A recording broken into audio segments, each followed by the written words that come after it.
Hello, everyone, and welcome to another episode of Eternal X Wolfpack Paranormal. My name is Sean Ellis. I am your host tonight, and we have an amazing guest sitting backstage, and we will get to her in just a few minutes when I announce her here. But I'd like to give a big shout out to some people here over the weekend, which was my Thursday, Friday. I went to Melbourne, Iowa to meet up with some of my friends. Phantom Paranormal, and we investigated Melbourne Manor. If you didn't see it live, you can go check out the page and check out Phantom Pals as well. They did some lives on Friday night as well. Also, I'd like to thank Josh Hurd, the owner of Melbourne Manor. Great guy. Go check him out. Also, we went to a neighboring cafe called the Salty Heifer Cafe in Melbourne Manor. And we got to meet Janelle. She is the owner. She actually let us sign the wall. It's just up behind my head there of the teams that are now starting to come in that are paranormal. She's making a wall for the teams that come in and visit. So we were one of the first ones to sign the wall. And I'd like to thank Janelle and her crew for all the great food we had there and the great hospitality as well. Definitely go check out the Salty Heifer Cafe in Melbourne Manor for sure. Also, I got to meet one of our fans that happened to come up and knock on the door. Her name is Cheyenne. She's from Canada. She stopped in to see Melbourne Manor with a few of her friends. And we gave her a tour of the place when we were there as well. And here's some of the things we wrote, what we wrote on the wall in the cafe. So big shout out to all those guys and a great night. And I'd like to thank Phantom Pals again for inviting me to the investigation as well. And backstage, I have Miss Lorilei from Angel Rock. And I've seen a few of her shows before, and she comes up with some very interesting topics and very interesting guests. If you haven't seen her, definitely check her out after the show. And but we have her backstage, and we're going to get into a conversation with Miss Lorilei. Hey, Laura. Hi, Sean. Thanks for having me. I'm going to throw in that I broadcast actually with the UFO Paranormal and United Public Radio Network, or UPRN. We broadcast out of New Orleans, Louisiana, but I'm a Canadian. But thank you for having me. Yeah, thank you for coming. We've got some people here in the house as well right now. We got some of my peeps, I see. Yep, here we go. Michelle's in the house. Hi, Michelle. Well, fun. Let's see. We've got Leah from Phantom Paranormal. She's in the house. Hi, Leah. Phantom Paranormal or Phantom Palace Paranormal. I was just with these guys last Thursday and Friday. Great team. Go check these guys out. We got Mish. We got Mish Pratt from Australia. So I always like to say she's in the future because it's Monday morning over there. Leah says, go sign the wall. If anybody goes to the Malvern Manor, stop into the Salty Heifer and go sign the wall. And yeah, we got quite a few in here right now. Fantastic night. We'll have to do it again. Yeah, we will. We'll definitely have to do it. So can you tell us a little bit about yourself for the ones that are on my side that haven't met you yet? Sure. So I have a bit of a long intro, but I'll tell you what I usually do when I do a show. So I'm a Canadian psychic medium.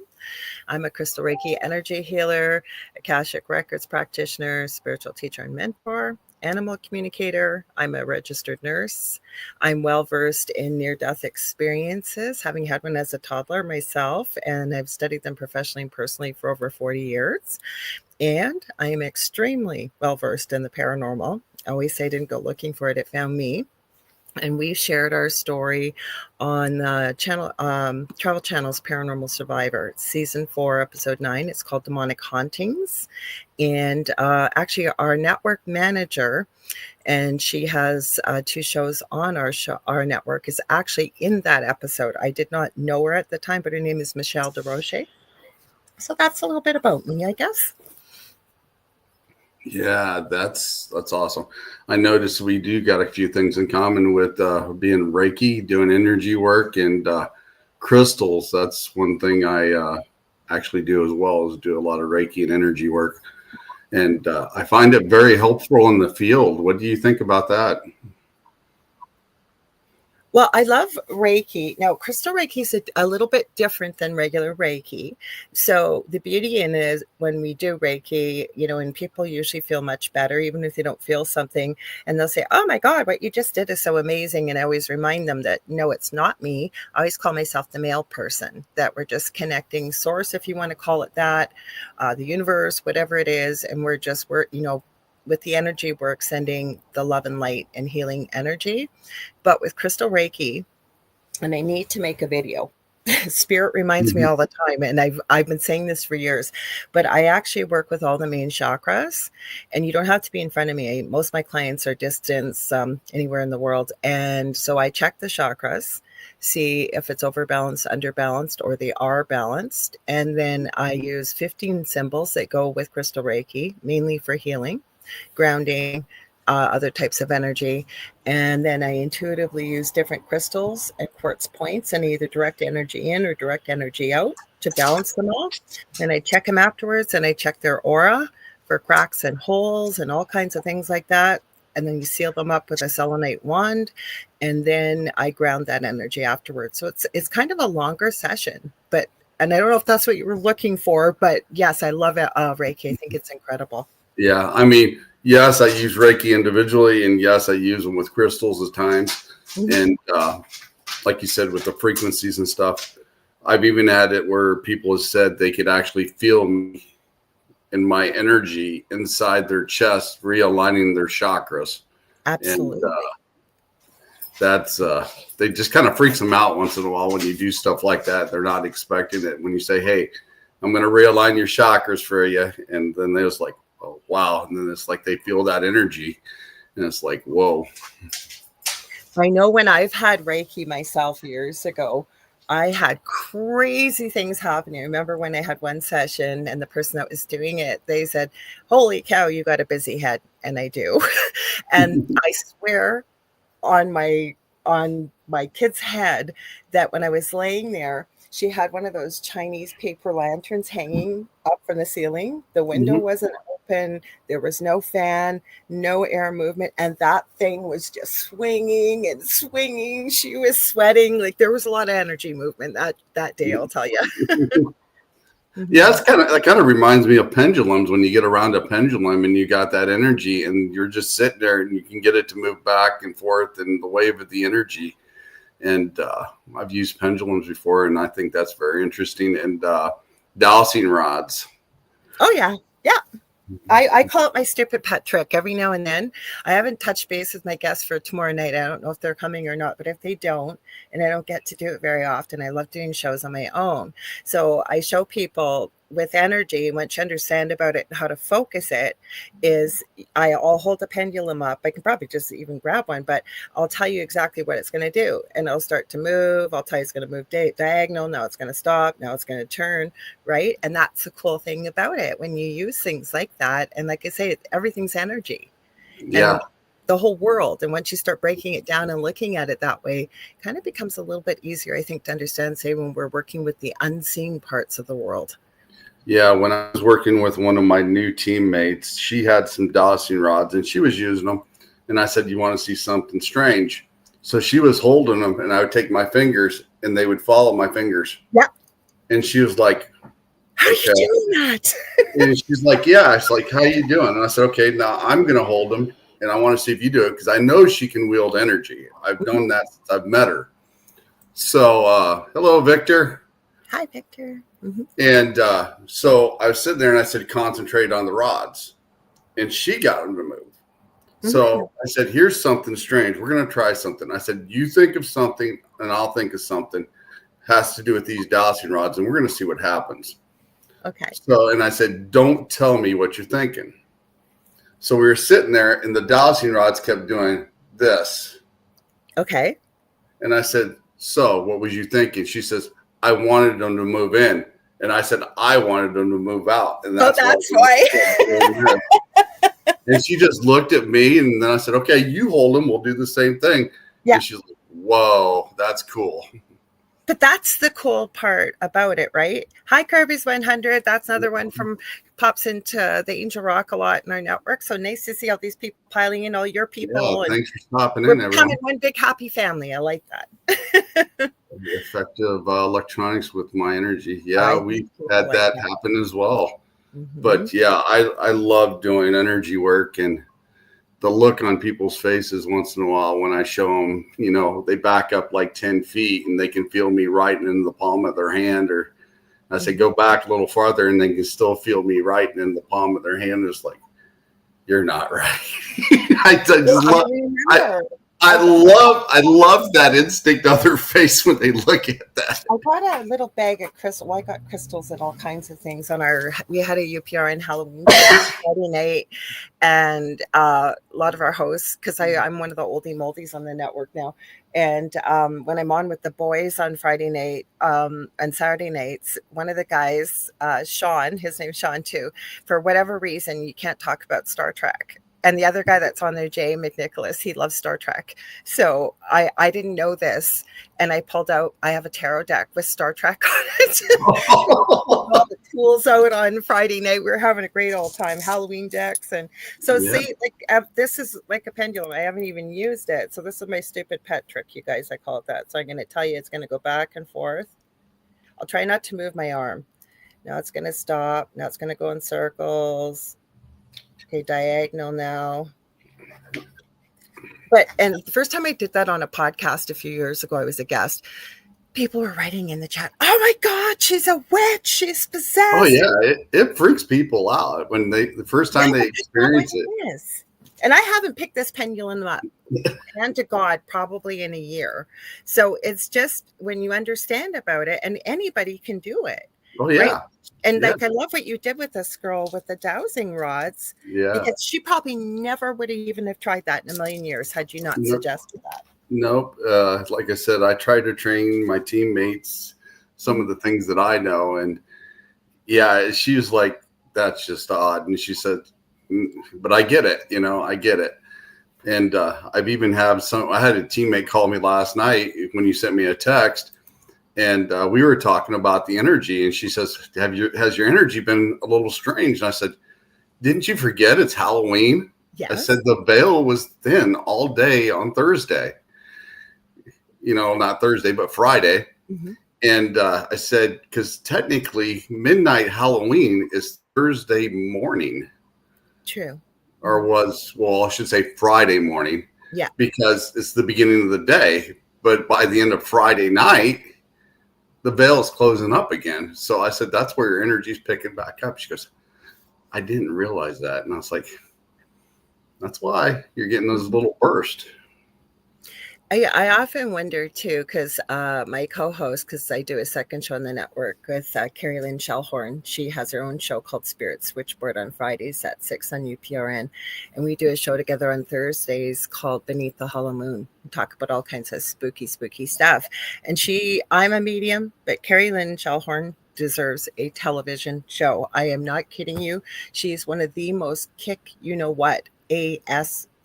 I'll fill in the blank mediums I have ever met.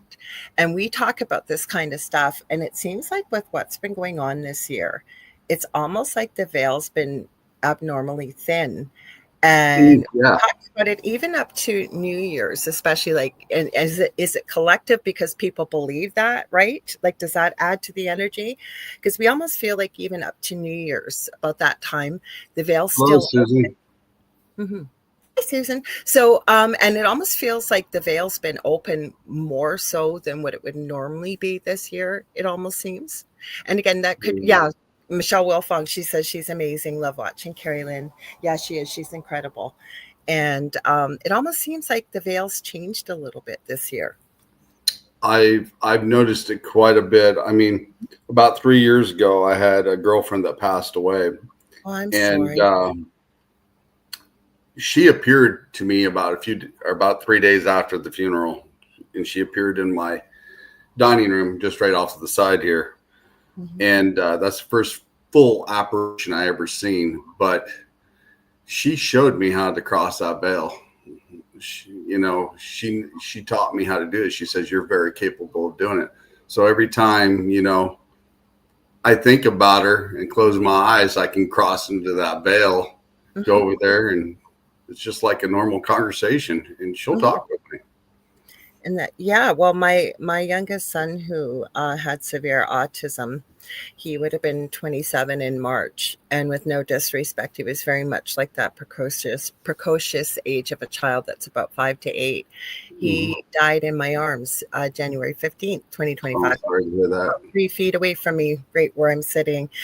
Yeah, so it's been kind of a difficult year, but again, I'm sorry about your loss, but I have to concur with what you're saying, because we can connect with those we've lost. And I love that your girlfriend came through to show you from the other side of what you can do and how you can meet with her and connect with her. And that's really beautiful. Thank you for sharing.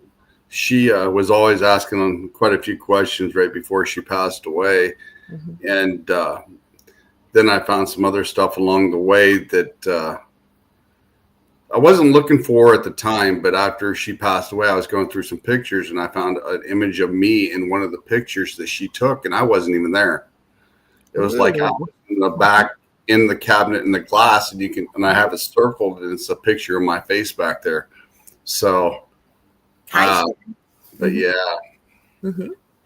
Well, I've heard of that before too. And even working as a medium, it doesn't happen often, but I have had sometimes somebody that's alive come through. And realize that what I think it is, and from talking with other mediums and people that work in this field, I think it's actually their higher self coming through, that there's a message that needs to be received. Like, it's not just with me, like it'll be with a client.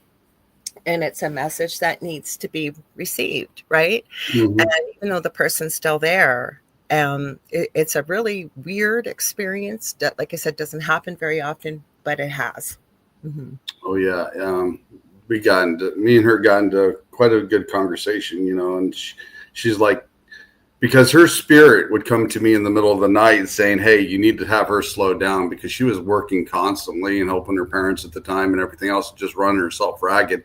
And it was like every night she's like, you need to get her to slow down. And finally I explained that to her, and she says, how can your spirit come to you if you're not passed away? And I said, because you're asked for projecting it, and it's coming, and it's warning. And she's like, I don't understand that. But I think when she took that picture, she was astro projecting images as well. And that's why it showed up in that picture of me and another person that was in there with her. And she didn't even realize she could do it. Well, a lot of us don't realize what we're capable of, even as human beings, right? And what happens is once we find out, right, and you start, like the paranormal, the way I always describe it is the paranormal is anything that we wouldn't consider the norm. But when we think of what we think we know is everyday life in this world, it's like this tiny little dot compared to when you take the lid off the paranormal box and how infinitely immense it is. Like, you learn something or new every day, practically, I find, because you could spend every day from the day you're born and you still wouldn't know it all. I think I do more reading and studying and other things now more than I did when I was in high school or college, because I'm just constantly learning. I'm like absorbing it. Well, I always had a good memory. So you guys might call it college, but we call it university up here in Canada. And I was in university for 4 years to get my nursing degree. And luckily I could, I love to have a good time. So I didn't spend a lot of time studying, but I did well in school because I could take a book and just go and absorb it, right? But even with the paranormal, you just can't do that, because it's not what we've been taught to believe exists, right? And I don't know about you, but when I was growing up, there's no such thing as ghosts. You're being ridiculous, the whole bit. And I remember my first paranormal experience at between 3 and 4. I've had the strange and unusual around my whole life, my entire life. I turned 60 in August, and I think most of us that are in this field, I don't know, like what got you interested in the paranormal? I never asked you that, even since we've been chit chatting behind the scenes. On a I've always liked scary movies and paranormal stuff back in the day. And then my grandma passed away in 91. And after she passed away, the church that I would go to, I was actually sitting in the church, and I seen her come in as she was a younger person, just like she got married. Mm-hmm. She wasn't sick. She wasn't ill. She wasn't using a cane. She looked in her prime. Mm-hmm. And there was kind of a mist across the floor. And Mm-hmm. she sat right down right next to me. She says, "Don't you ever worry about a thing. You're going to make it." And ever since then, things have changed for me. And, plus I had some other stuff that happened where my wolf guide appeared that gave me choices at that time, because I have an animal wolf guide and a jaguar. But, and ever since then, they've been with me as well. And then I picked up some other guides along the way that have showed me a lot of interesting things. That's interesting. And again, I'm sorry for your loss, but that's usually what most people have shared with me, is that that's what gets them interested in the paranormal. They've had this experience either as a child or, a young adult, and it's been life-changing because of the experience, because it's not what we experience every day. And I was going to say too, that's intriguing that you mentioned about your grandma, the way she appeared, because I find when I'm doing mediumship, like say it is a grandma and they passed away, or grandpa, could be anybody, but somebody that passed away at a very older age, they may show themselves like that to me at first, but always, it seems, as the conversation goes, they morph into when they felt the best in their life, like when they felt the healthiest, the happiest.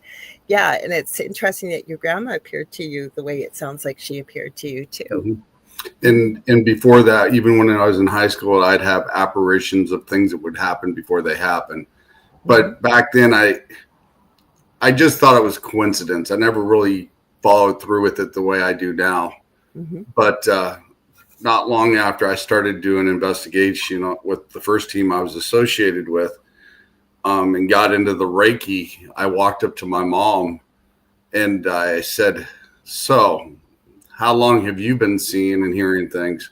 And she looked at me kind of weird, and I was like, and I showed her the energy thing with the energy, and I said, "You can do that too." And then she said, well, she said she'd been able to see him since her dad passed away, which was my grandpa. So, and I've even seen him in the other side as well, and I've had talks with him at times.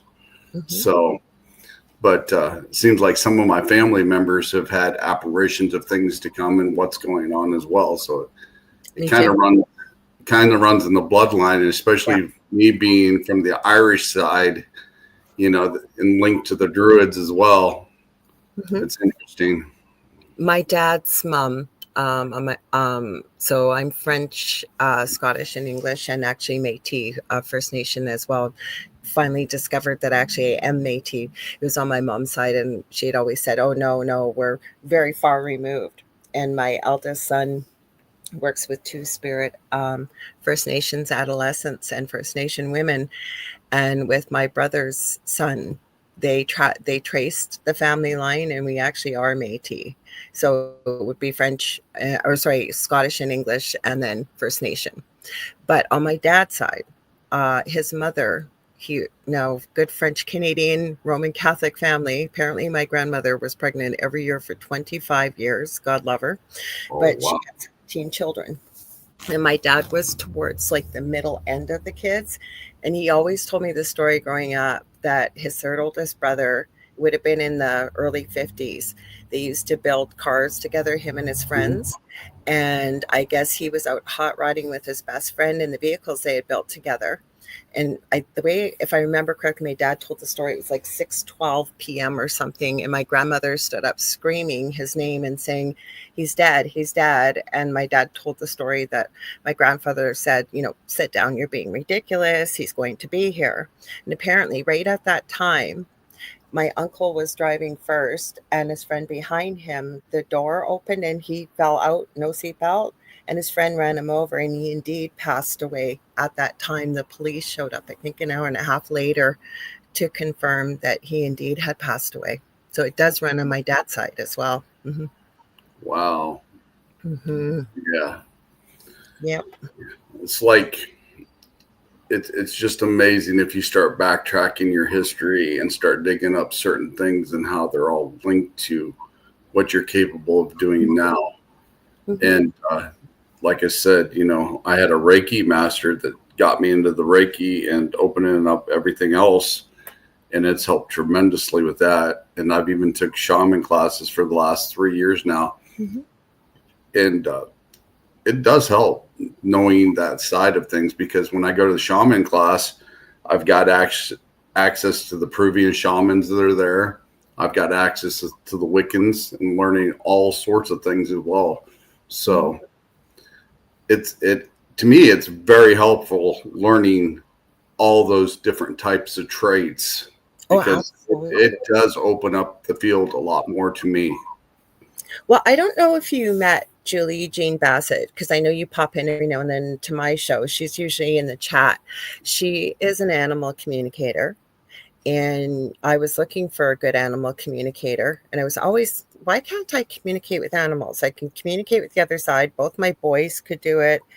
And my close friend, Leanne, she's known as the Crystal Architect on Instagram and Facebook.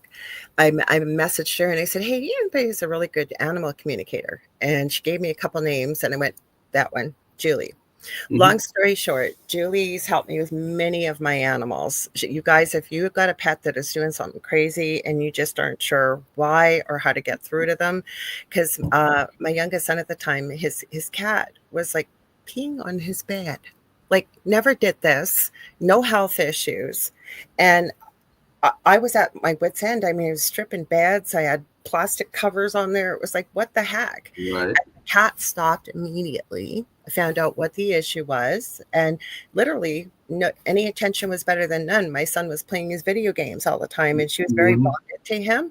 And he actually said it to me when he was alive. He goes, I think Sophie's, well, he said, what did he say? Angry because I'm not paying enough attention to her. And if you think of the saying, I hope it's okay to say, but pissed off. Well, that's what Sophie was doing.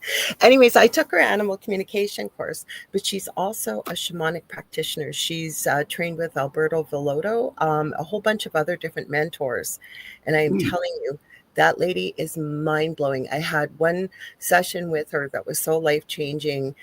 She actually she picked this up. I didn't tell her anything, and it's true. Severe trauma, abuse and trauma as a young child. And she could see what had happened. She ended up going on what she called a soul retrieval journey to retrieve that piece of my soul back. And I'm telling you, it was a life-changing session. So I wholeheartedly encourage you to, if you really, really relate to the shamanic side, to pursue it, because that's mine. She's often told me too about that they actually had to experience what's called a petite mort, or a little death. Like they had to go into a certain type of meditation and experience a death, if you will, of themselves. It was quite intriguing. Kind of like doing your Akashic records when you use frequencies and going under to find out your past lives. Have you ever done that? Because I have. Well, I kind of know what some of my past lives are, but okay. So the way I learned how to do Akashic records, and everybody does it different. My mentors in Los Angeles, her name's Amy Robeson, and she actually channeled and picked up picked out 3 crystals for each of the students. There's about 60 of us, mailed them to us as well as a pendulum, because she had people that had never done an intuitive thing in their lives. So the pendulum was to help check your answers. Now, I didn't use the pendulum, but she taught us to channel the crystalline energy, to work with the heart space versus the heart chakra. And she calls them the masters, teachers, and loved ones. So you could just work with one want to call them ascended master, whoever in the Akashic records. But I find, and the way she taught it, and I agree, you get more of a more well-rounded answer working with the collective. So the way I've been taught to do it is we go in and we ask questions, and then I channel the feedback, and we go further and further and deeper. So I've even taken her second course where you can actually go in and look at the Akashic records of, say, somebody's going to buy a property or a house or something. So it's a little bit different, but the cool thing about the Akashic records is they're limitless. So if you really wanted to know about a past life, you could go in and do a past life. I have a past life deck sometimes I'll use. Or a lot of times just working with people, I pick it up. So everybody does it differently, but I have not gone into the Akashic records specifically to look at someone's past life. Yeah. We actually use frequencies and put ourselves under and then go in and see it through the doorways of the hall. But I don't see it as a doorway or a hallway. I see it as a portal of energy that I'm walking through, like a time frame. That's how I see it. And then it just happens where I go is then what I see. And I've seen some pretty interesting stuff when I've been under that. Some of my old teammates, we found out where we were joined together in past lives. So I can tell you something cool about the Akashic records that happened to me. Okay. So my paranormal experience in my previous home, which was extremely haunted. Without getting too deep into that, I met quite a few people. And there was one woman in particular who I'd gotten to know quite well, lives in another country, and always had weird paranormal stuff happening, crazy stuff. And I'd witnessed some of it, like talking to them live. They've taken pictures of me, some of the weird, crazy pictures, things that have shown up behind me. They were taken by this person. Anyways, they were undergoing a lot of stress, a ton of stress. It was like their mother, it wasn't their mother, it was a close aunt, was passing away. They were exhausted. All of a sudden, they started noticing this personality change with them. And even their older kid contacted me. Like, he was an adult, but he was seeing it. It was crazy. Like, and all of a sudden, she happened to mention that she had this old mirror an ex-mother-in-law had given her. And I remember saying to her, why are you telling me about this now? Like, how long have you had this mirror? And I swear to God, watch this on video. She pulls the mirror out. And have you ever seen the movie Constantine with Keanu Reeves? Yeah. Did you put the mirror at the beginning that brought goosebumps?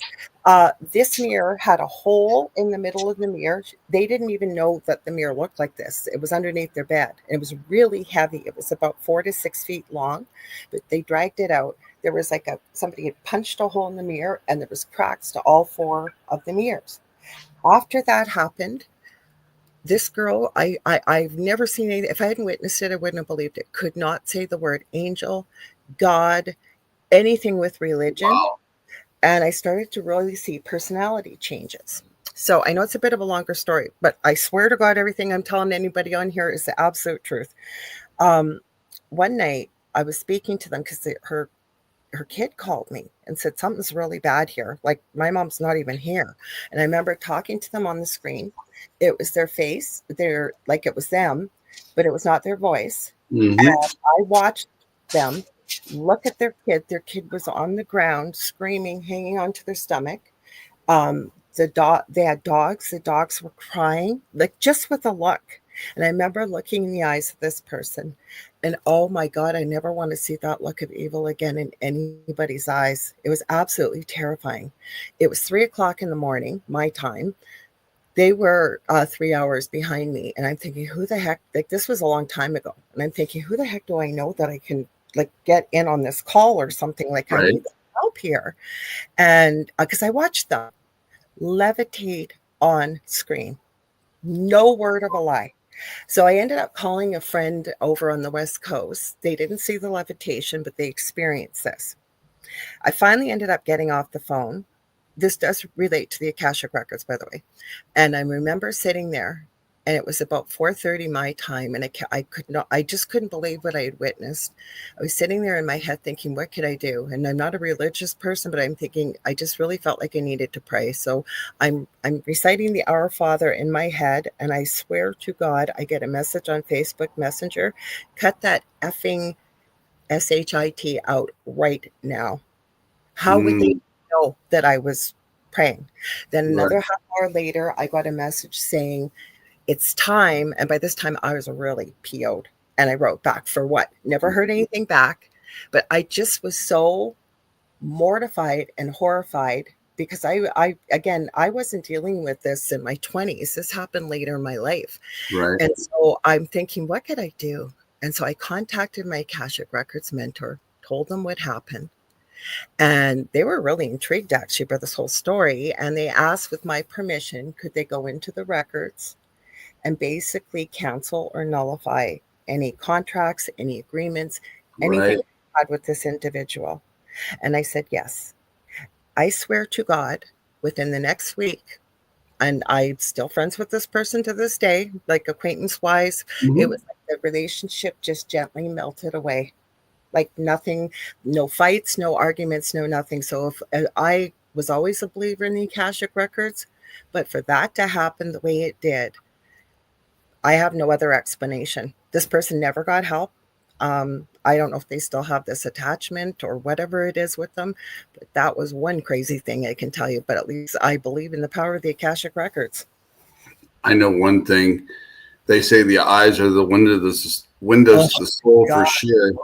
And if you look into somebody's eyes, you can actually tell what they got with them on occasions. And it's like, Oh, okay, Sean, I have never, ever, ever seen this. Being a patient or as a nurse in patients, looking after people with severe psychiatric illnesses, anything, that was not human. I don't even have the words to explain the level of evil that I saw looking into this person's eyes. And I knew it wasn't them because they were a very sweet person, loved animals, oh, adored yeah. kids. Yep.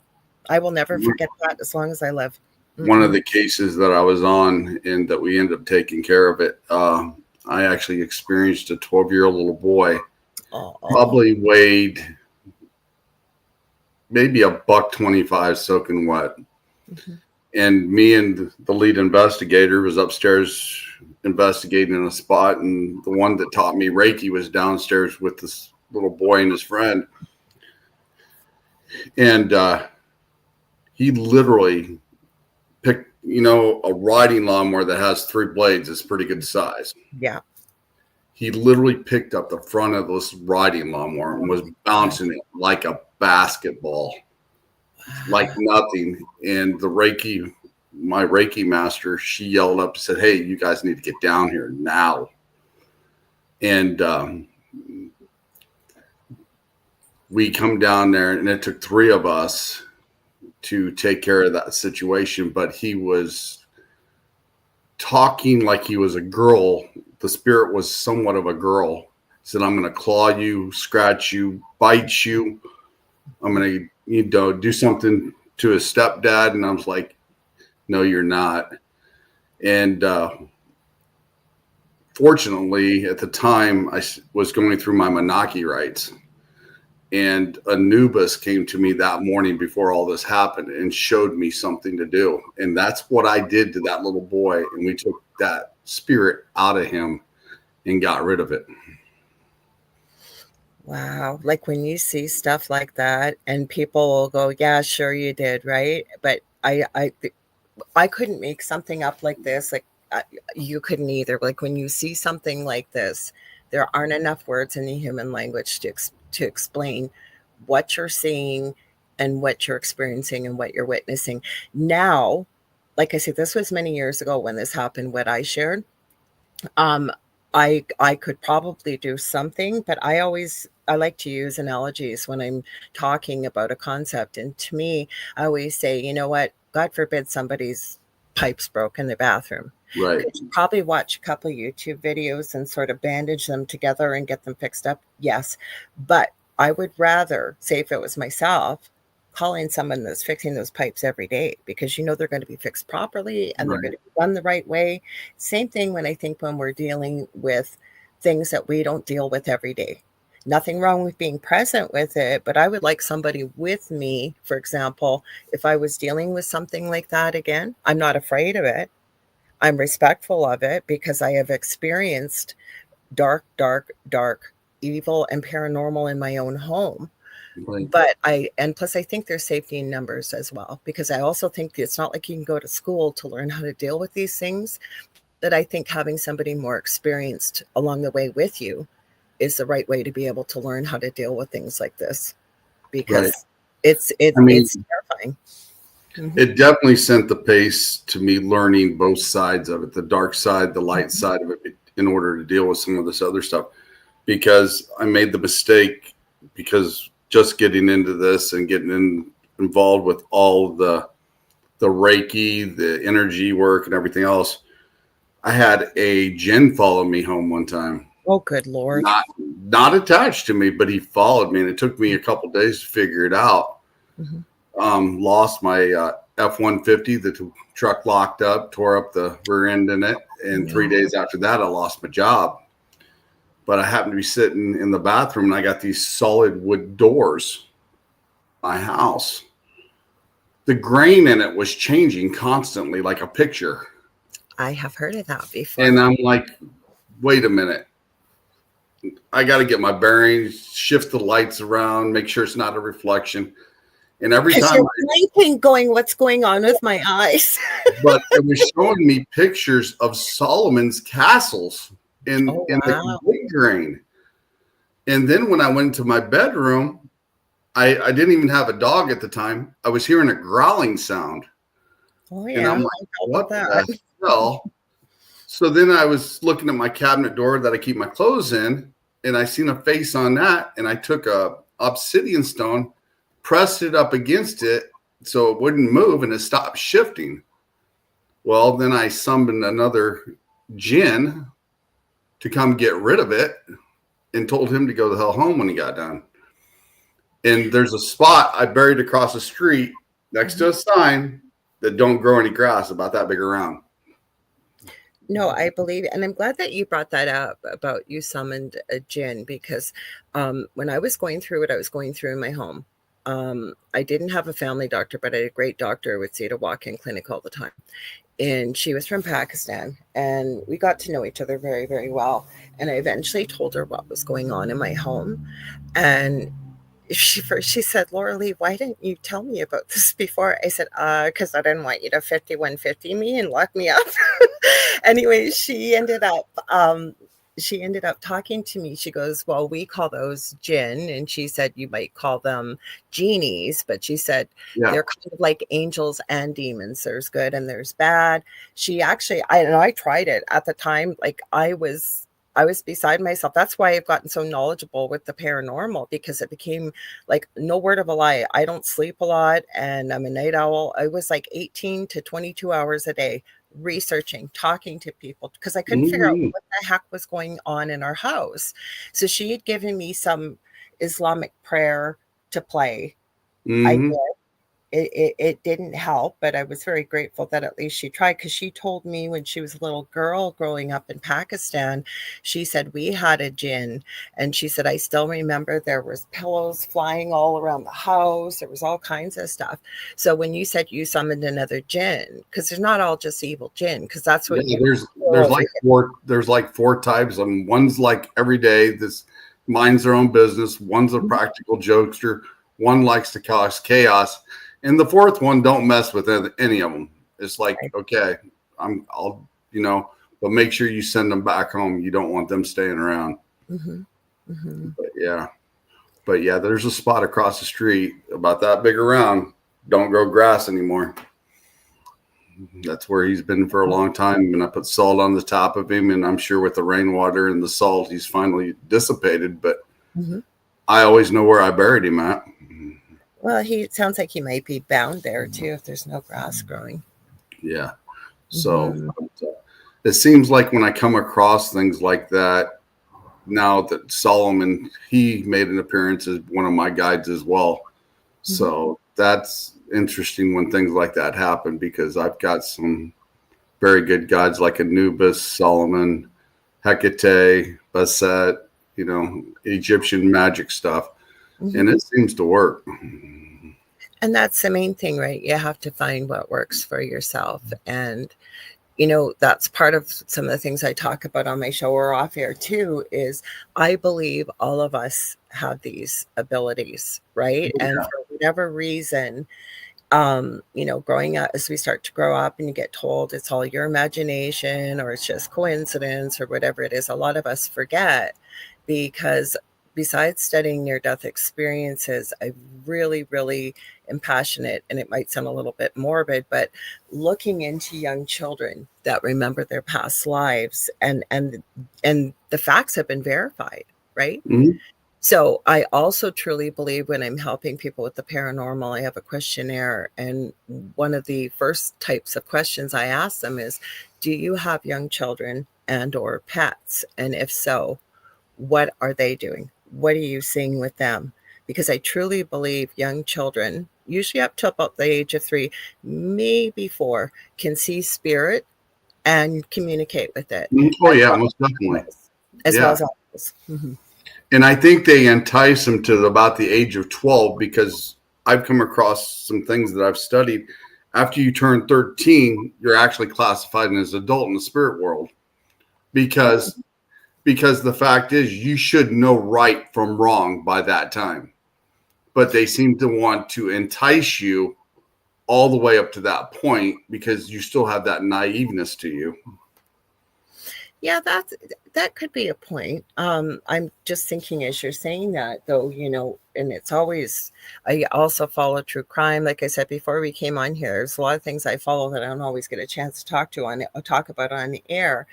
And what's absolutely horrified me is, and again, is it a product of environment or what is it? But you're seeing younger and younger and younger children committing the most atrocious, violent crimes too, right? But there's also a point in your life you can go the right path or the wrong path as well, from what's happened to you, like you said, from the trauma. But it seems like when spirits just want to entice them as yourself, like you said, you grew up with an imaginary friend for so long, and at that time, even like the deal with the little boy, the first time he had an attachment, the shaman that teaches me classes now, he took a spirit out of him the first time because there was a guy that died in his house. He wanted to relive his life as a child because his was so bad. I mean, he started drinking coffee like a sieve. Yeah, and you find that too with not everybody. Like I say, nobody ever wakes up one day and says, I want to be an alcoholic or an addict, right? If somebody's out, it ends up, I think, a lot of times numbing pain that they've gone through. But also, I've seen this where people have an attachment. Actually, Michelle DeRoche and I did a show on her show, The Outer Realm. It was October the 1st, I think we did it. And we were talking about the difference between, say, an infestation versus an attachment, talking a bit about demons and stuff like that. Possession and stuff, yeah. In possession. And, she was, because she does a lot of that work, helping people with severe paranormal issues. And she's done quite a few different paranormal shows and stuff like that. But she was saying, and I have to agree with her, a lot of people have attachments and they have no idea they've got an attachment. And this is where I was going with addiction issues is, if you've been an alcoholic and you are still earthbound for whatever your decision is, why you've decided to stay, right? But you're still craving that alcohol or that substance. And when we utilize those type of things with no judgment, I'm not judging anybody when I say this, but it weakens our energy field. So you could very easily get an attachment that is craving that, if you will, quote unquote, buzz from whatever the substance is, right? And I have seen people that have attachments that this is happening to. So, right. Very, like you said, this little guy had an attachment and was drinking coffee like a sieve because of a spirit that was already in the home that had passed away. It happens. Yeah. I don't remember if I showed you that or sent you that picture that one time we were working with one of my old teammates and we were taking an attachment away from him. And I was doing energy work on our teammate, and the Reiki master was holding up a tuning fork, and behind it, you seen the face. Did I I see think that? you did send me that. I think you did. Now that sounds Yeah. familiar. I think you did. Yeah. Yeah. So, yeah, dealing with attachments, I've dealt with a lot of them. I've Mhm. never really seen a full blown possession, though. That's for sure. But there are a lot of attachments. I don't know. Like I said, this girl that I mentioned earlier, they were at the lowest point in their life. They were grieving. The person that was like a mother to them was on death's doorstep and going to be passing away. They were working 14 hours a day. They were running nonstop. They weren't eating. They weren't drinking. Wearing Nothing. themselves down. At the weakest they could have been, but not to be able to, like, if I hadn't witnessed this, I swear to God to you, I would have thought someone was lying. And I had a few people that did witness this now that I think, because I had a previous co-host. We used to be on another network together years ago, and they witnessed what was going on. This person could not say any word that related to God, Jesus, angel, Archangel Michael, any word to do with religion. They could not say it. They would try. It just would not come out of their mouth. Wow. It was the most not fascinating, kind of horrifying thing I'd ever seen. Yeah. And like I said, when that mirror came out from underneath the bed, I was like, I'll never forget this as long as I live that experience. We witnessed some pretty awful, horrifying things in our own home, though, too. So, and that kind of came out of nowhere. Yeah. Like I said, I've seen teams and talked to some teams, and and some of the things that they've experienced. I understand they've experienced it, but I asked them, do they ever use protection of any type? Do you ever do it like a ritual before you go in? Do you ever cleanse yourself when you come out? And they go, no. And one of these days they're going to be walking into something that they're not going to be able to get rid of, and then they're going to wonder why. And it happens to the best of people. And yet I've seen teams, like, I love to watch Paranormal Nightmare on Friday nights on YouTube. I think they have a TV show. It's the Foreman Brothers. And the reason why I respect them so much is because they go in and they help people. And they have long before TV was involved. And they say the reason why they do it is because they experienced this as children and they had nobody to help them. So they have said they don't do any type of protection going in because they want to be able to capture the activity. But I know they've had some problems afterwards and have had to, they're all fairly deeply religious. And I think they work with some religious figures and stuff, but they're very open about that too. Yeah. I mean, if I sense something when I step on the property and my teammates are around, I'll put a safety or a mark on them of safety or a protection mark from like an Egyptian mark and stuff like that, just to make sure that they don't experience something or pull something back. And then we always take selenite or crystals. I think it's very important to be grounded. Yeah. Very, very important to be grounded. Like, even before I do a session with a client, I have my own thing that I do. And it's actually, I had sort of come up with my own grounding thing, and then working with another person, they did it a little differently, and I actually have adopted the two of them. So what I do basically is connect source energy through the top of my head or crown chakra, run that energy all around, run it down into the ground.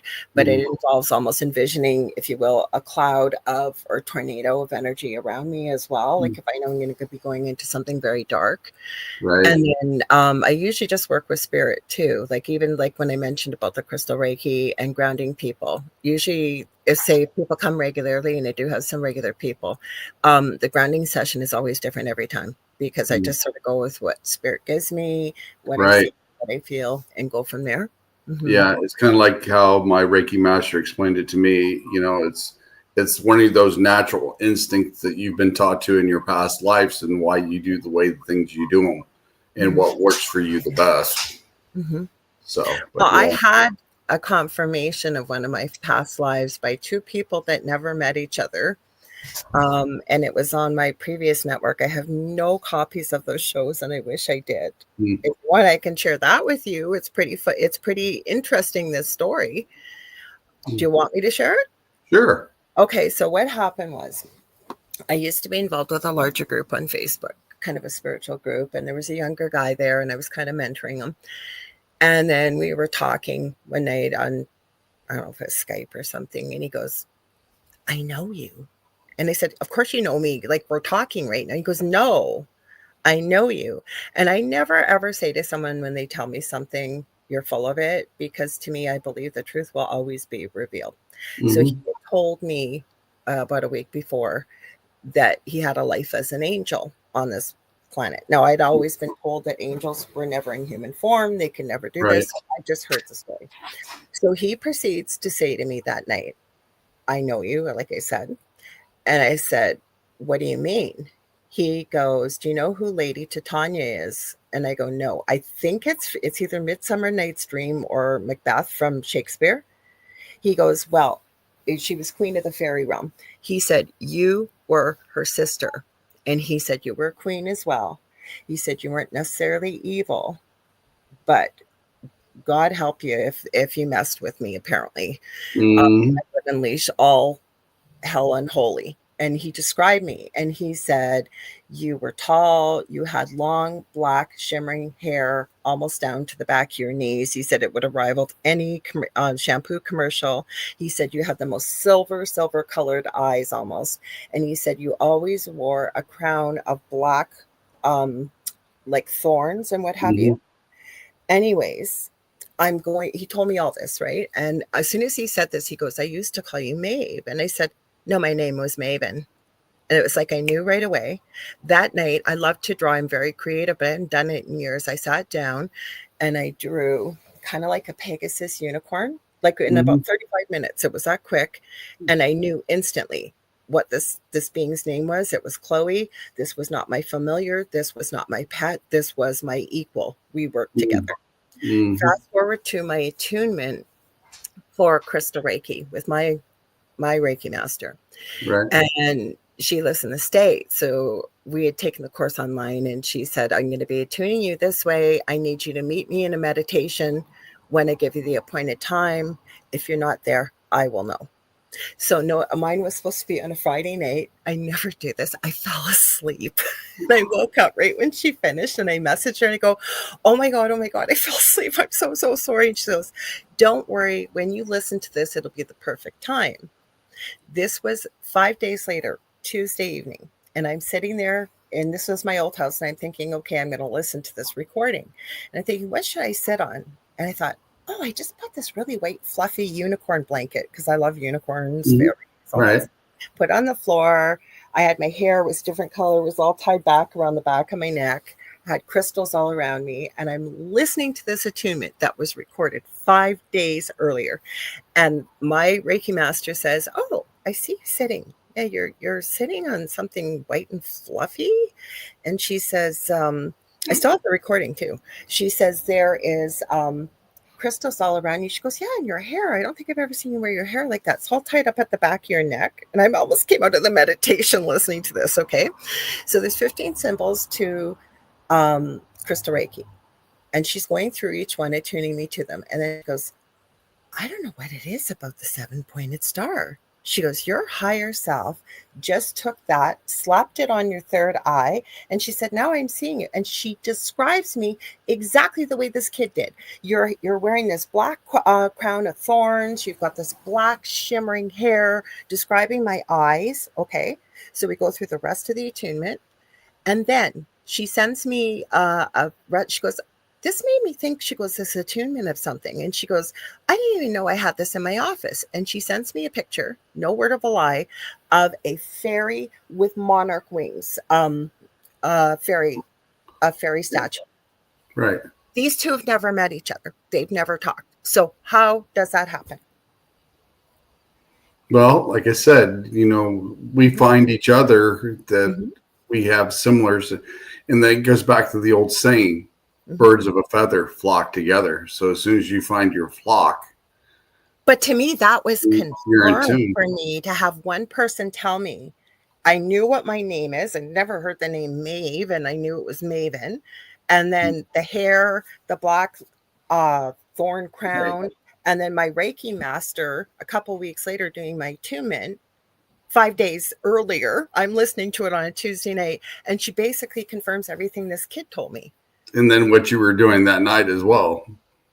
I just about fell over, like, because how would you? I didn't plan to sit on the white unicorn fluffy blanket. I didn't plan to put my hair, like, that's what's so creepy and weird and strange and kind of cool, that these two never met each other, and yet they're kind of confirming what each one said to me. Mm-hmm. It's awesome. I love hearing stories like that and from other people and their experiences, because like I said, it just makes things link together, especially, Well, it sounds so crazy. It sounds like you got to be making stuff like this up, but it's like I couldn't have dreamed that in a million years if I wanted to. Like, so when that's confirmation to me. But you also got to remember, people are going to look at everybody like us as being crazy until they have that experience for themselves and start their awakening of their own. So. Yeah, well, like I was telling you before we went live, my close friend Leanne and I are working on our first course. It's going to be a 1 time a week course. It'll probably be, I think, probably by the time we get it finished in February, it'll be 1 time a week, and it's probably going to be a couple months. And what it is, if you've got abilities, great, and you want to kind of tune things up, or you want to try different things, or you've never ever tapped into your own abilities, that's what we're setting this course up, and to kind of build, hopefully, and we plan it this way, drama-free, safe space for people to ask and have these type of conversations, practice your abilities, and then kind of, have some offshooting courses. Like, I know Leanne's done a really heavy duty crystal course already that's ready to go. I'm looking at maybe doing one with the paranormal. Like, we're going to kind of look at all aspects of this. So may have to drop in and check you guys out when you do that. I hope you do. Well, when we're ready to go with it, we'll really, really promote it. We've got a name for it already. And yeah, because you know what? Like, even the guest I had on, it was last week or the week before, they had said to me after the show, wow, this was so awesome to be able to talk about these type of things, because I've never met anybody I can. And it's like, I actually said to them, you just haven't found your people yet, because there's lots of us out there. Hi, Heidi Gall. Oh, Kevin, hi, that's the Sun Dragon. All my peeps are popping in. I know you got your peeps here. These guys usually pop into UPRN, so glad to have you guys all popping in. Thanks for stopping in, guys. Yeah, I mean, the conversations that that we've talked about tonight and the ones I've seen on your show, I can sit here and talk to you forever on things, because you're coming on the Angel Rock. We checked it. You're coming on November 17th, so we're going to delve into all your stories, and you just at the Malvern Manor that you just went to, and I'll have Rock Island Arsenal here next Friday at you're gonna have lots then. So I'll have that underneath, and I'll be teaming up with Illinois Paranormal Research for that one. Oh, cool. But and I can't remember the spot there in the Arsenal, but we will be doing that Friday night. Oh, cool. And I'm looking forward to that. Oh, Heidi said she didn't realize it. This was on. She goes, I would have shared it out. Kevin goes, how did I get here? Kevin, we're streaming live on my profile. Jody's from Australia. She's another friend of mine. Nice to pop in. Nice to see you, thanks Jody. for stopping in, guys. Yeah, I'm glad everybody. That's why I said I was hoping you were on StreamYard and we could share it because the more the merrier, right? Yeah. I summoned you, Kevin. That's what he got told. I always call Kevin by his muggle name. This is the Sun Dragon. He's a fellow Canadian, and he's spiritual and gifted too. So he pops in quite a bit. That's awesome. I know you've talked about UFOs and other type of things as well on your show that I found really interesting. Because I've also had an experience with my youngest daughter and a couple things that's happened to me on the way home. But some strange and bizarre things. I think that links to portals with the deal with driving home, though, because one, I was on Indian ground, and then the other time it happened wasn't far from where me and my daughter seen the weird flying object in the sky. So, Wow. Have you but seen a lot of owls by any chance? on occasion, I see a lot of hawks. I see a lot of eagles. Have you ever Um, heard the work of Mike McClelland and the connection he makes between owls and people that either have stories of being abducted or seeing UFOs or wanting to see them and then seeing a lot of owls all of a sudden before? mhm. Fascinating work. One of the other things I see a lot is crows. I do see a lot of crows all the time, and Well, oh, go I ahead, know sorry. they can mock and speak too. So, and I know they are capable of communicating with the spirits Well, of I'm God. going to tell you then, or your listeners, about how my paranormal experience, if that's okay, started in my previous home because it does involve a crow. Okay, Is that okay? go for it. Okay. So, um, we moved into this home, my previous home before, and I was with my first husband still. And it was like he had a personality change. He was very, very depressed. Would go to work, have to go in the bedroom, shut the door for 2 hours, come out and just basically veg out on the couch. This went on for years. Has 3 professional designations and always would seem to get to a job, be at the, make the last 2 or 3, never seemed to be able to get the job. There was a lot of things just didn't seem to be going right. I hurt my back in this home. That's why I can't work physically as a nurse anymore. My second child was born, again, almost died. And then had severe autism. Now, again, these things could happen to anybody, but it seemed to be a real string of bad luck.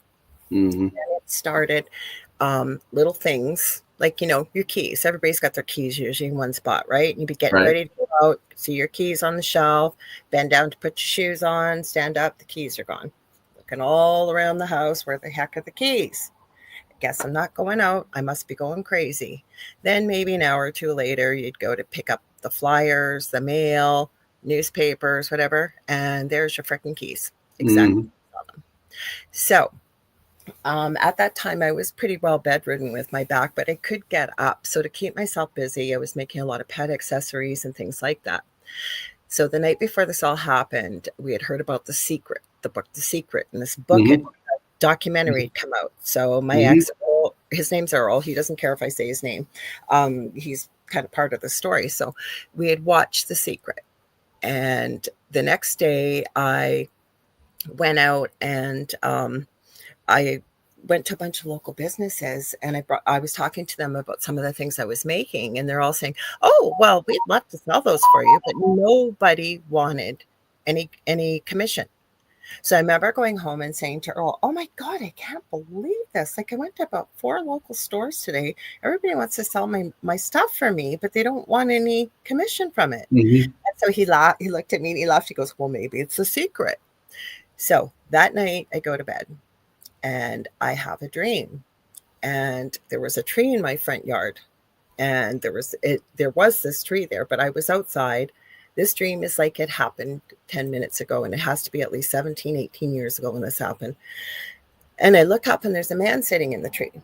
And this man had on dark gray, white pinstripe silk suit. You could see white silk Mm-hmm. shirt, black tie. You could, like I always say, I'm not a high maintenance kind of girl, but you could tell he was wearing very expensive clothing.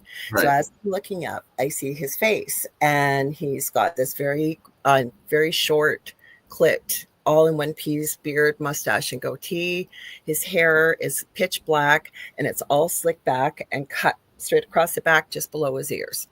But his skin was like this pasty, gross, kind of whitish green. And then I Mm-hmm. looked at his eyes. They were completely black.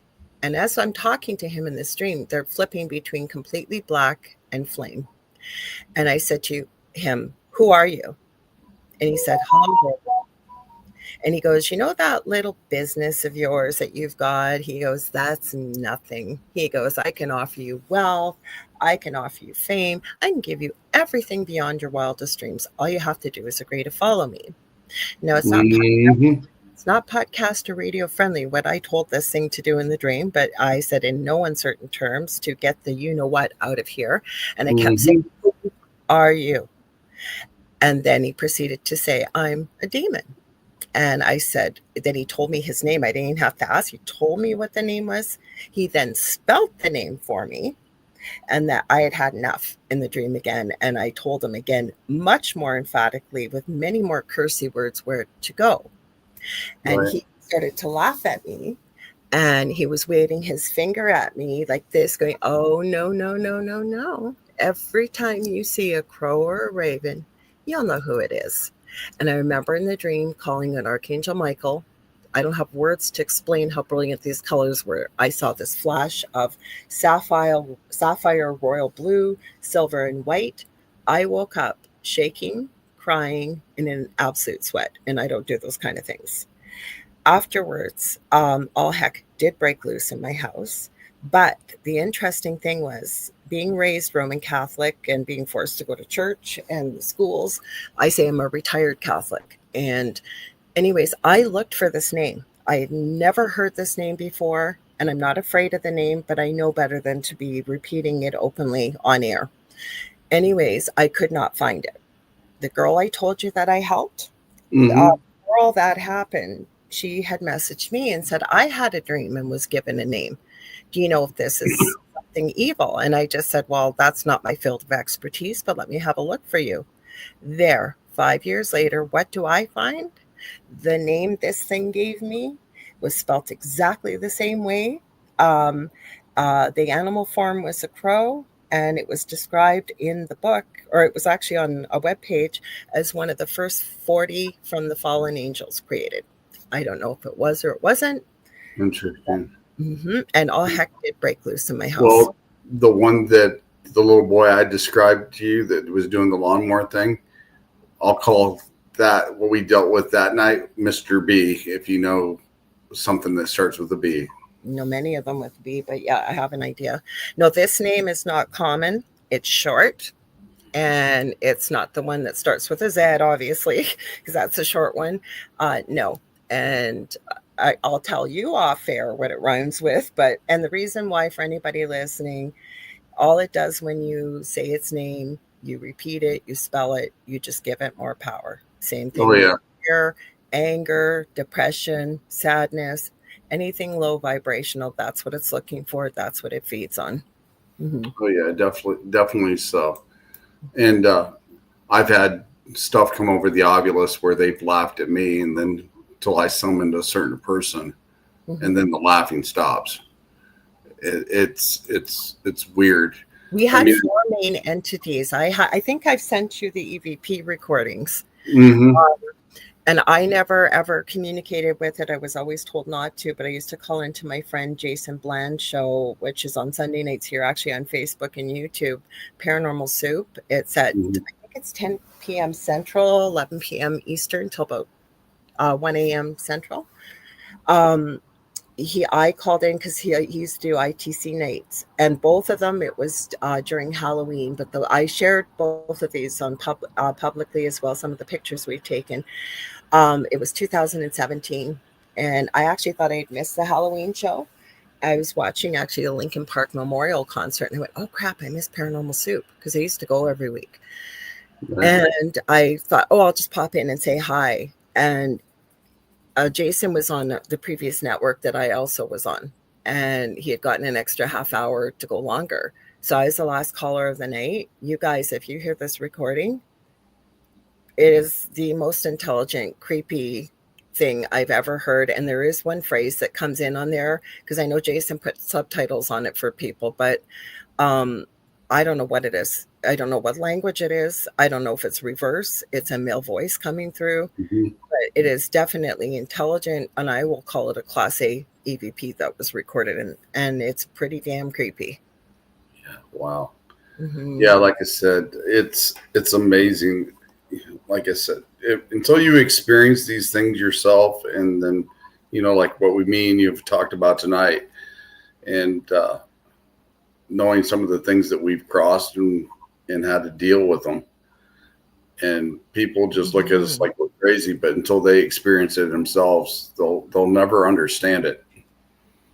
I wouldn't And believe it if I hadn't experienced it myself. I can't wait to hear some of your experiences when you come on the Angel Rock. I know just from sitting here, from the energy that you're putting out, because I can feel it from where I'm sitting, that it's authentic. I know that what you say is true because it's that connection that we have. And I know for a fact that you're probably linked to some Egyptian stuff as well. Mm-hmm. Yeah. Yeah. Mm-hmm. Mm-hmm. So, but yeah, it's talking to people like you and sharing your experiences with everybody. I hope people start to realize that some of this is not just fairy tales and fake anymore. It actually is real. I didn't get into UFO. I don't know if it's UFO, Oh, but I blinked and ended up miles away from where I was, and car I've in the got opposite direction. Yeah, like I've had all kinds of weird, strange, unusual stuff. I've My whole I've I've had an incident where I stopped at a stop sign on Indian ground. Next thing you know, I'm 2 miles down the road in the ditch. oh my gosh. That quick. And I was I talking. just blinked. I've lived in the Yeah, city my whole exactly. life, and I went to the store because I never slept. Like I told you, I was up Mhm. 20 hours a day researching because I wanted to know what the heck is this and why is this happening. We had a doppelganger female shapeshifter in the home. That was one of the main ones. We had what my two boys at the time and my partner Dell called the shy guy. He looked like that character from Super Mario. I think I have a picture of him with Mhm. the dark cloak and the white hockey mask like Jason. And then we had the main thing, and I have a picture of it many times with a black type of mist. And the female shapeshifter would mimic my voice, my two sons' voices, and take my form. And has hit my partner twice, a couple times. Dell's also been thrown across the kitchen 15 feet. I'm telling you, that's this, and I documented it, a lot of it, because I thought nobody's ever going to believe me about this stuff. Yeah, like I said, I pulled up to the stop sign and I was actually talking to Pam Harris from Serene Divine and Lori Bragg when I was on the phone, and I was wide awake and I set the phone next to me and I had them on video chat so they could hear me because I didn't want to get caught driving being on the phone. So it was just like video chatting with them. But I stopped at that stop sign. Next thing you know, I'm 2 miles down the road, which is not possible, in the ditch, and I could have never made those curves like that. Because you had someone on the phone with you. Yeah. That's what Yep. happened to me. I was going to the store, and Della had said to me, okay, you're just running to grab something. I said, yeah. And it was 2 minutes away. But I took the car because, like, I walk with a cane when I'm out walking just in case my Mhm. leg gives out. So I took the car, and I was going, I think, to 7-Eleven at the time. It would have been a 6-minute walk, 2 minutes by car.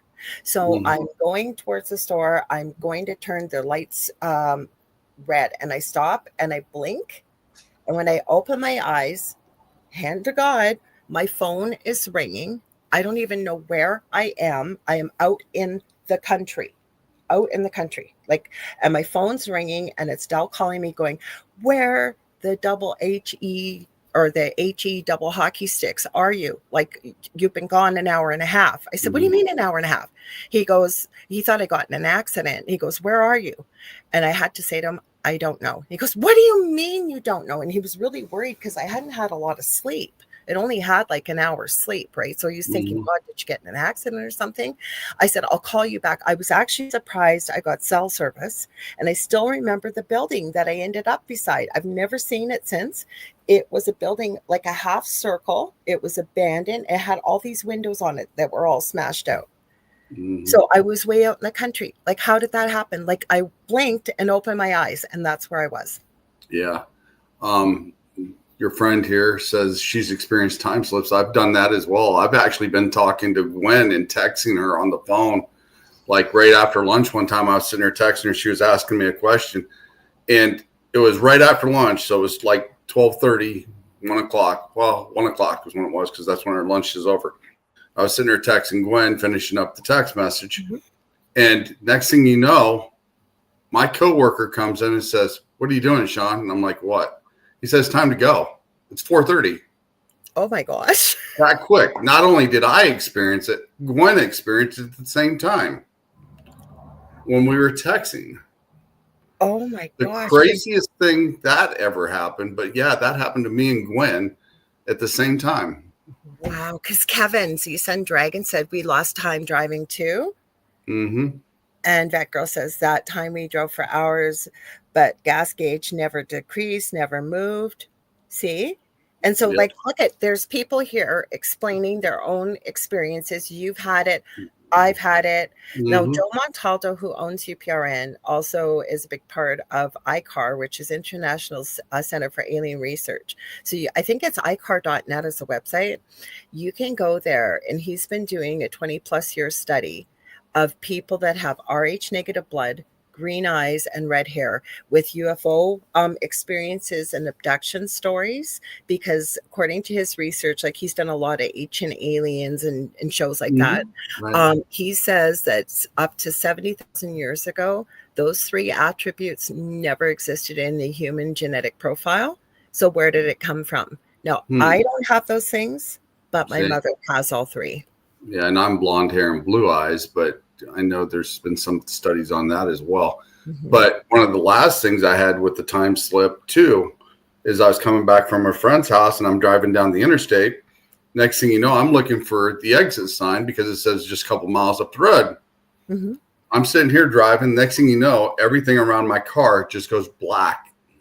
Oh my gosh, really? I could still see the front part of the road where I could see the lines, but Oh, everything. that's I looked terrifying. out the rear view mirror, and there's a car back there that has 4 headlights sitting here following me, and it's doing this. Was that Men in Black? Because that's And what it I'm sitting sounds here like. just like, what the hell?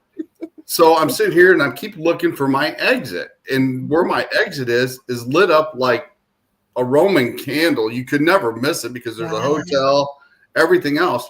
Never seen the exit.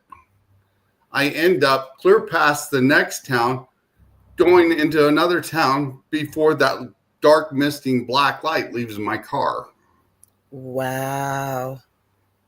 Like, So, like what? And you're asking yourself, right? When things like this happen, like I always jokingly say, God forbid I ever get Alzheimer's. These are things I will never well, forget. see, the funny thing about it is the first one with the stop sign happened on Indian ground. The second one that happened 5 miles away from where me and my daughter seen something flying through the sky after I picked her up one time when she was a senior. So those two parts might be linked together, but the Indian one's something else. Well, Thunder Bay, where I live, Paul Schaefer from the David Letterman show is from here, and Kevin Durand, he's kind of an action movie actor stuff. They're both from Thunder Bay. So Thunder Bay has so much First Nations history here. We have the Sleeping Giant, or it's called the Legend of Nanabiju, or some will call it Gitchgumi, but it's Legend of Nanabiju. And supposedly it is the spirit of the chief for that area that laid down to protect the world's largest untouched silver mine, and it's cursed. So anybody that tries to access it, it will die. It's never been accessed. Every time somebody tries to access it, they die. And then on Wow. the south side of the city, rurally, we have Kakabeka Falls, which is tied in with the Nanabiju legend, same family, and it's called the Little Niagara of the North. And it's too long of a story to get into, but if the sun is shining just right on the falls, you can see the daughter of the chief, Mm-hmm. her life to save her tribe, basically. And you can see her. I've never seen her, but there you apparently can see her at the bottom of the falls standing. And there's a lot of crazy paranormal activity that happens there. I am telling you, I have got so many things locally. I've got a picture. We My partner Dell's family has a cabin as a camp on a beautiful lake here. And somebody was out there. Somebody sent this to me. It was still frozen. They were walking across the lake and their foot went through. And so they took a picture of the hole. And some of my people that are here have seen it. I'm sure some of you guys have, but in the hole, it looks like the face of a First Nations woman. Like there is no pareidolia in any way. Like you could see this without me telling you anything. You would see this person's face in there. Yeah, because I mean, I've actually seen pictures of things behind people as well, and it's not paraphernalia either. Mm-hmm. So, but yeah, I understand exactly what you're talking about.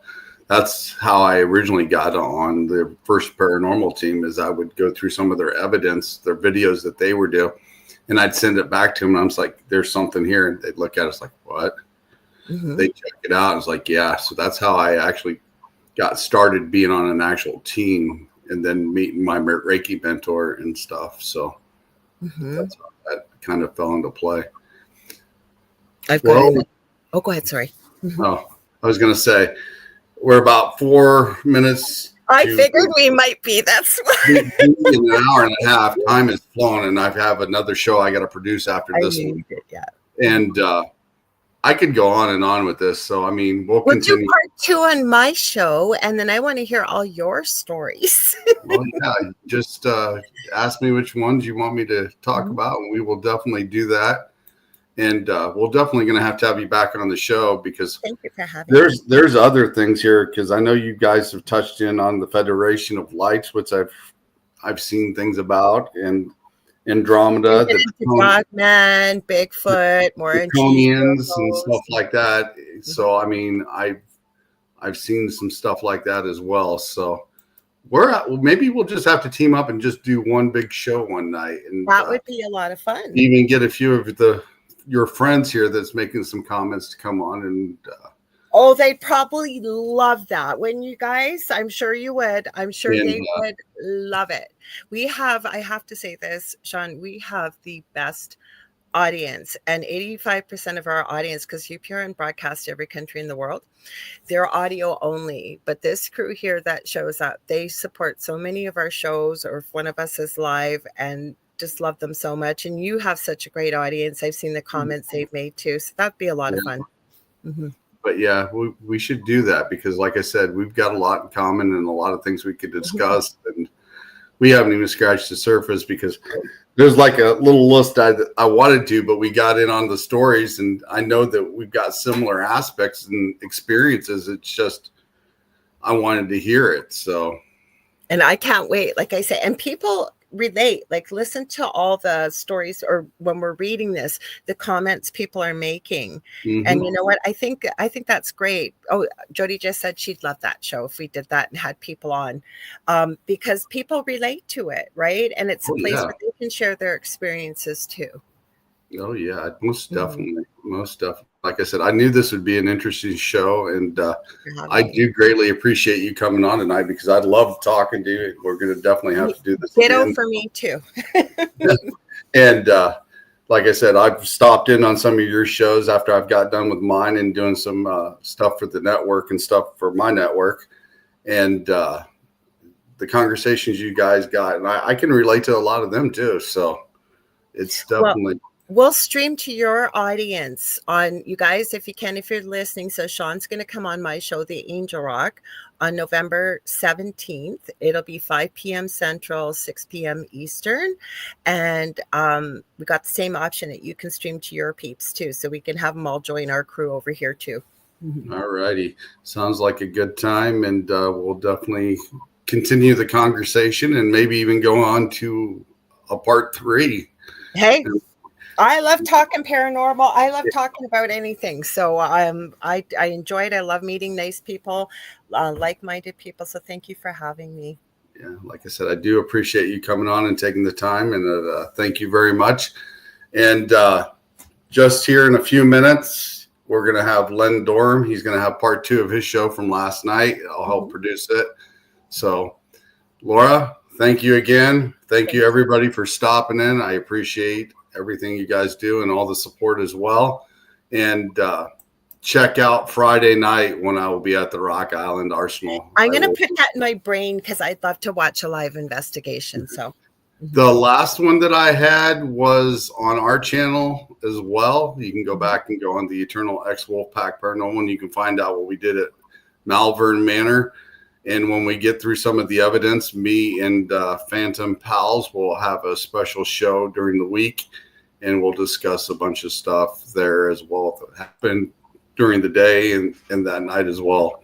So I'll From just Del- tell people if you ever want to get a hold of me or watch the shows, you can find me on any social media platform under Lorilei Potvin or on Facebook, or my YouTube channel is The Angel Rock with Lorilei Potvin, and I stream everything over there too. So again, Sean, thank you so much for having me, and I look forward to when you're coming on my show next.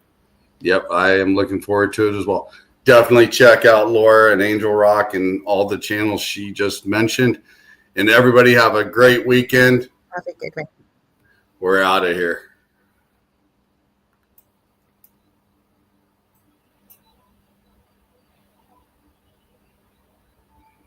Maybe. Maybe, maybe not. Buns are acting up.